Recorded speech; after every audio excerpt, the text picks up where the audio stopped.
Dea Eride, signora del caos, del dolore, trafiggi il cielo, rotola il pomo tutto d'oro. Un giorno ancora, poi sarà pietre il mondo. Nel multiverso spoglio rinascerà l'immondo.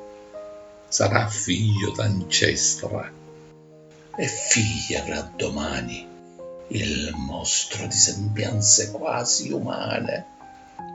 L'io grande, un buco nero, ingordo d'altrui sorte. Gerusalemme cubica sigillerà le porte.